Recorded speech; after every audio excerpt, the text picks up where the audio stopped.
ગલાતિયા 2:20.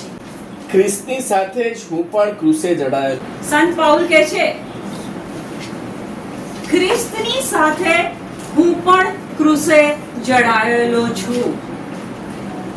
હવે ઈસુ જન્મ્યા, ઈસુ ક્રૂસ પર મરી ગયા, પુનરુત્થાન થયું, 40 દિવસ પછી ઉપર ગયા.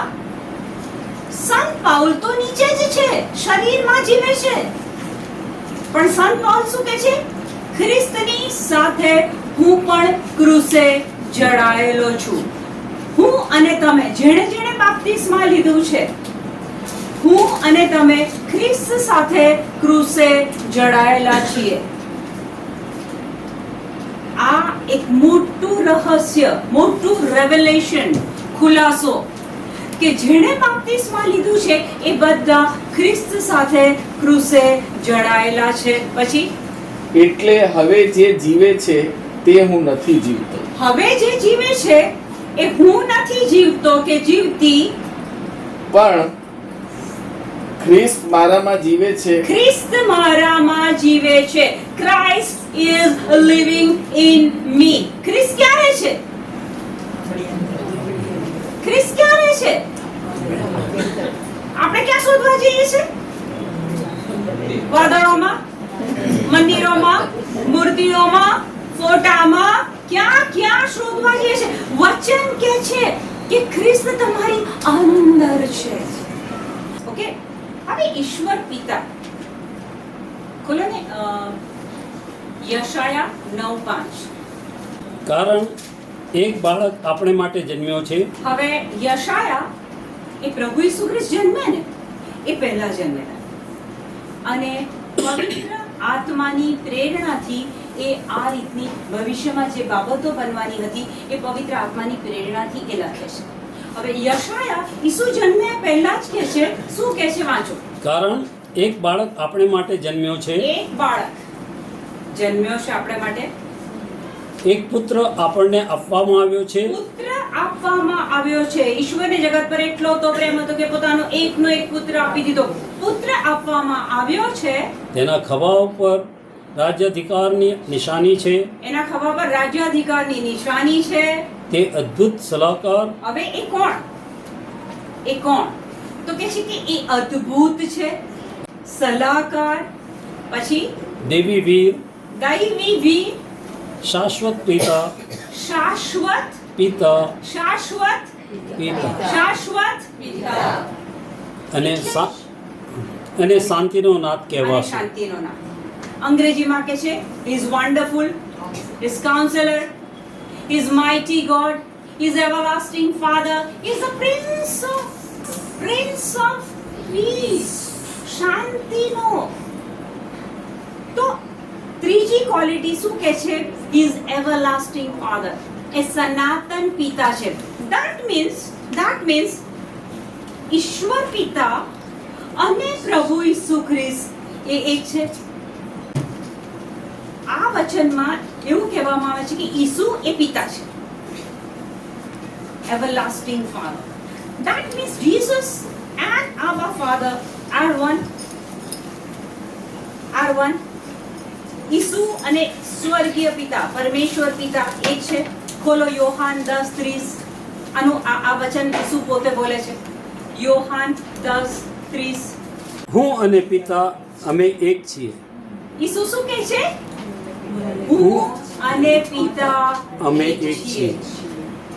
હું નથી કહેતી, વચન કહે છે. વચનમાં ઈસુ પોતે કહે છે કે હું અને પિતા એક છીએ. યશાયા 9:5. He is everlasting Father. એ સનાતન પિતા છે. હવે અહીંયા ઈસુ પોતે કહે છે કે હું અને પિતા એક છીએ.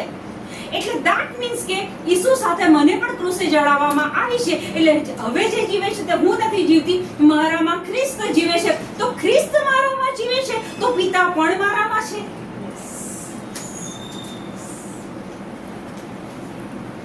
આજે આ જો બાબત તમારા સમજમાં આવી ગઈ ને, અંદર ઉતરી ગઈ ને, તો એ પ્રભુ જોડે તમે ડાયરેક્ટ વાત કરી શકશો. બહુ બધી જગ્યાઓએ તપાસ કરીને શોધ કરીને પ્રયત્નો કર્યા પછી મેં કીધું એ પ્રમાણે પ્રભુએ એમના સેવકો મોકલીને મને આ બાબતો સમજાવી કે પિતા ક્યાં છે તો કે તારી અંદર, ઈસુ ક્યાં છે તો કે તારી અંદર. હવે હજી એક આપણે એનું એ લઈએ, એફએસએસ 4:6 કાઢો. એફિશિયન્સ સ્નાન સંસ્કાર એક છે સ્નાન સંસ્કાર, બેપ્ટિઝમ સ્નાન સંસ્કાર એક છે, અને સૌના ઈશ્વર અને પિતા એક છે. સૌના ઈશ્વર અને પિતા એક છે. આખી પૃથ્વી પર જેટલા માનવો છે એ બધાને બનાવનાર એક જ પ્રભુ છે, એક જ પિતા છે. ઓકે, હા, જે સૌની ઉપર છે, સૌની ઉપર છે, સૌ મારફતે કામ કરી રહ્યા છે. સૌ મારફતે કામ કરી રહ્યા છે. આજે ફાધરો સિસ્ટરો સ્કૂલો ચલાવે છે, હોસ્પિટલ ચલાવે છે, સેવા કરે છે, નિસ્વાર્થ સેવા કરે છે, લોકોને પ્રેમ કરે છે, સાજાપણું આપે છે, એમની સેવા કરે છે. આ લોકો દ્વારા પ્રભુ કામ કરી રહ્યા છે. એક માતા, એક નર્સ હોય, નર્સની 8 કલાકની ડ્યુટી હોય, બરાબર. હવે એ હોસ્પિટલમાં એક બાળક આવ્યું, બહુ જ માંદું છે, રડ રડ રડ રડ કરે છે. હવે એ સમયની જે નર્સ છે એને બહુ પ્રેમ કરે છે. પેલું બાળક રડતું હોય છે તે બંધ બી થઈ જાય છે. પણ 8 કલાક પૂરા થશે એટલે નર્સ શું કરશે? સહી કરીને ઘેરે, ટાઈમ પૂરો થઈ ગયો. એની વાત બી ખોટી નથી, મારા 8 કલાક પૂરા થઈ ગયા. માતા હોય છે એ બાળકને કેવો પ્રેમ કરે છે? 24 કલાકનો ઉજાગરો હશે તોય એ માતા બાળકને એવું નથી કહેતી કે 24 કલાક થઈ ગયા, ચલ હવે તું સુઈ જા, મને સુવા દે, મારે પાર્ટીમાં જવું છે, તું ઊંઘી જા, હું જઉં છું પાર્ટીમાં. ના, માતા દ્વારા આ પ્રભુ એ બાળકનું લાલન પાલન કરે છે. લોકો હમણાં વચનમાં શું કીધું કે સૌ દ્વારા પ્રભુ કામ કરે છે, લોકો દ્વારા પ્રભુ કામ કરે છે. પ્રભુ એક છે, પિતા એક છે, સૌના દ્વારા કામ કરે છે. પછી અને સૌમાં વસે છે, અને સૌમાં વસે છે, અને સૌમાં. અને અને એટલે તમારામાં વસે છે, એ પિતા તમારામાં વસે છે. ઇમેજિન, મને જ્યારે આ વચન સમજમાં આવ્યા ને કે હું કેવી તો પ્રભુની પસંદ કરેલી વ્યક્તિ છું કે જેણે આખી દુનિયા બનાવી છે. એણે સૃષ્ટિના મંડાણ પહેલા મને પસંદ કરી છે ને આજે વચન કહે છે કે એ ઈસુ મારામાં છે, એ ખ્રિસ્ત મારામાં છે, એ આબા પિતા મારામાં છે.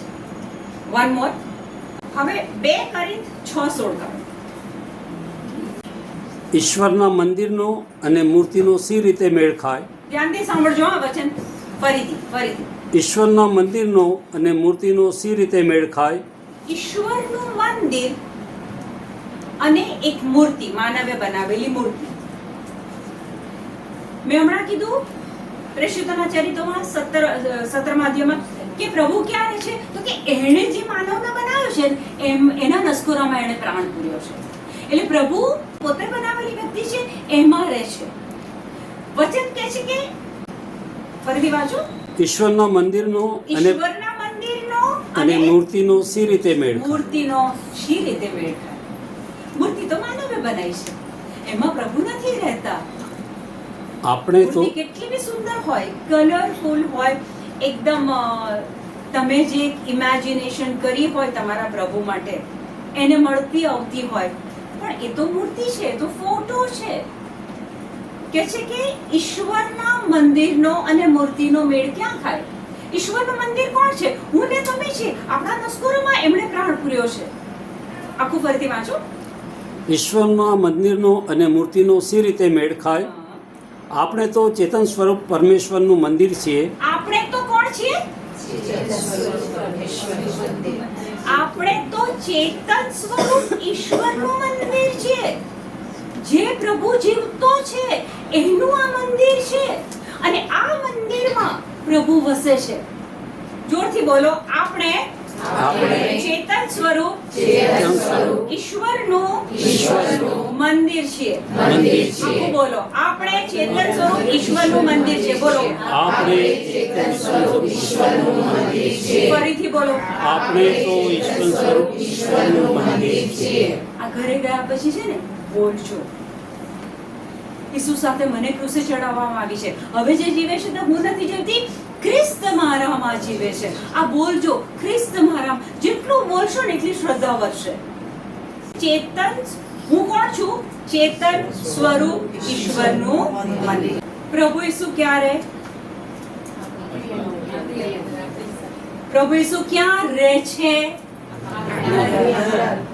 આપણી અંદર. ઓકે. ઈશ્વર પિતા ક્યાં રહે છે? અને વચન તો કે છે કે તને એટલી ખબર નથી કે તું પવિત્ર આત્માનું મંદિર છે? 1 કોરિન્થ 3:16. તમે એટલું નથી જાણતા કે તમે ઈશ્વરનું મંદિર છો? તમને એટલી ખબર નથી, એટલું નથી જાણતા કે તમે ઈશ્વરનું મંદિર છો?